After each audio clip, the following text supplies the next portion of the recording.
Bonjour et bienvenue dans cet épisode 5 partie 2 dans lequel nous allons écrire la vue résultat ainsi que le gabarit. Nous testerons ensuite notre formulaire sur le serveur local. Je vous souhaite un bon visionnage et je vous dis à tout de suite sur mon ordinateur.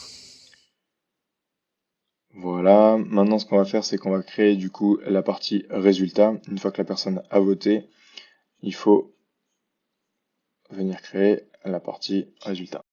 Donc après le vote d'une personne dans une question, la vue vote va donc nous rediriger vers la page de résultat de la question. On va donc venir l'écrire au niveau de notre vue, juste ici. Donc on va associer à la variable question getObject or for donc deux questions avec le PK primary key question ID. Et on va venir return, encore une fois, render avec le premier paramètre request. Ensuite, polls/results. Donc ici, c'est le lien vers notre page HTML. Et pour finir, le fameux dictionnaire des informations que l'on veut passer à notre template. Ils nous disent ici que c'est presque pareil que la vue detail, qui est juste au-dessus. La seule différence, c'est donc le nom du gabarit. Et on verra donc comment éviter cette redondance plus tard. On se souvient de Django qui utilise donc la méthode dry, qui est don't repeat yourself, ne vous répétez pas. Ici, c'est pas respecté du coup, mais on va voir par la suite comment simplifier tout ça et éviter d'avoir à écrire deux fois la même chose. Maintenant, on va venir écrire le gabarit. Hop, donc là, ce que je fais, c'est écrire mon terminal pour venir créer mon nouveau fichier. On va dans polls, donc c'est dit polls, puis template, puis polls. Ici, on a déjà nos deux premiers gabarits. Et on crée le troisième, HTML.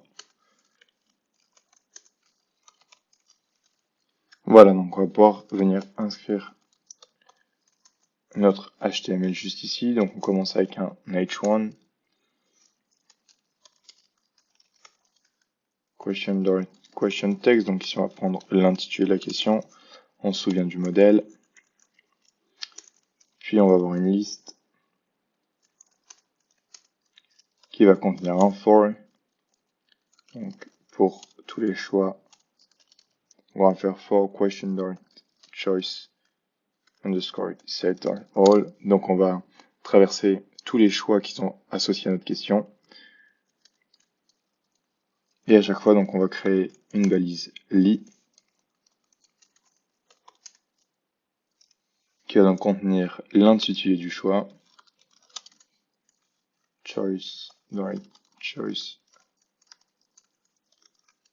underscore text, ainsi que le nombre de votes associés à ce choix. Donc ici on va avoir choice votes. Tout ça, ce sont des informations qui sont disponibles à chaque choix et ça vient donc du modèle. Voilà, et ensuite on rajoute vote en utilisant ce fameux pluralizer qui va nous permettre du coup de mettre au pluriel si jamais il y a plusieurs votes et de mettre au singulier si jamais il n'y a qu'un seul vote.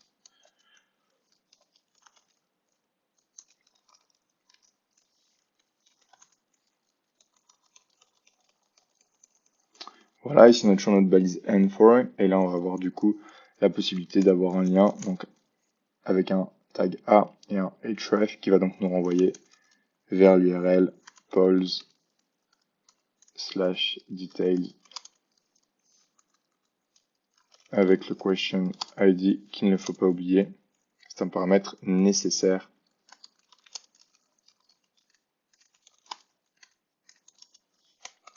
pour accéder à cette URL. Ici on va avoir vote again, donc ça va être l'intitulé du href. Voilà, maintenant on a donc rendez-vous à la page polls 1, donc avec notre navigateur, et on va donc voter pour une question. Ce qu'on fait ici, donc, je vais lancer le serveur. Tac. Là, c'est juste pour pas quitter Vim et pour pouvoir lancer le serveur du coup directement depuis Vim. Mais vous, ça change rien, vous allez sur le terminal comme d'habitude. On tape la même commande, python manage.py run server. Déjà ici, ça se lance, on n'a pas de souci, c'est une bonne nouvelle. On vient copier ça, on vient le mettre juste ici. Et du coup, je vais vous le mettre juste là pour qu'on puisse continuer à suivre. Et ici, on va aller sur polls /polls/1. Ici, on a donc notre fameuse question, comment ça va? Les différents choix, pas très bien, juste en train de coder. Et la possibilité de voter. Actuellement, je suis en train de coder. Je vote, pas très bien, 0 vote. Et donc, on peut voir ici, une fois qu'on a voté, qu'on a notre choix. Donc, avec 0 vote, on a un S. Quand on a juste qu'un vote, on n'en a pas. Voilà. Ah. Voilà, c'est une erreur toute bête. Mais si j'ai mis un slash, c'est pas un slash, c'est un 2 points. Voilà, donc nous sommes bons ici. Voilà, et donc on peut revoter si jamais on vient juste ici, on a encore un problème. Voilà, donc là on se retrouve juste ici. J'ai pu noter 2 petites erreurs au niveau du code. Donc dans notre vue vote, il y avait 2 erreurs. Tout d'abord, choice does not exist. J'avais oublié le S, j'ai mis does not exit, ce qui fait que ça ne fonctionnait pas. On avait un message d'erreur juste ici. J'ai corrigé en off, malheureusement, je pensais l'avoir tourné. Et juste ici, pareil, j'avais rajouté un S pour details, alors que c'est detail. Voilà, ce qui fait qu'il ne pouvait pas trouver le message d'erreur. C'est aussi un bon entraînement, même pour vous, du coup pour vous, hein, si jamais il y a d'autres erreurs que j'ai corrigées en off comme ça et non j'ai oublié de vous parler. Parfois dans mon code, il y a de petites erreurs qui se glissent. Et n'hésitez pas à essayer de les résoudre par vous-même, en recherchant sur internet ou autre. C'est vraiment la meilleure des solutions à faire. Il y a notamment aussi qui s'appelle Stack Overflow qui permet d'avoir beaucoup de réponses à tout ça.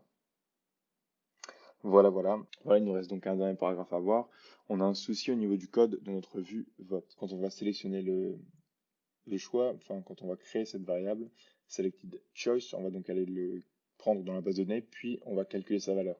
Si jamais on a 2 utilisateurs qui font exactement en même temps sur le site web, ils vont tous les deux renvoyer le vote 43, le numéro 43 à la base de données, si jamais on était à 42 avant, alors qu'on devrait être à 44. Voilà, ça s'appelle donc la situation de compétition. Et si jamais vous voulez en savoir plus sur ça et comment l'éviter, vous pouvez cliquer sur ce lien juste ici. Voilà, c'est tout pour cet épisode et je vous propose de passer à la conclusion. Merci beaucoup d'avoir regardé. Si jamais vous avez des questions ou autres, n'hésitez pas à laisser un commentaire, n'hésitez pas non plus à partager. Et moi, je vous dis à tout de suite dans le prochain épisode.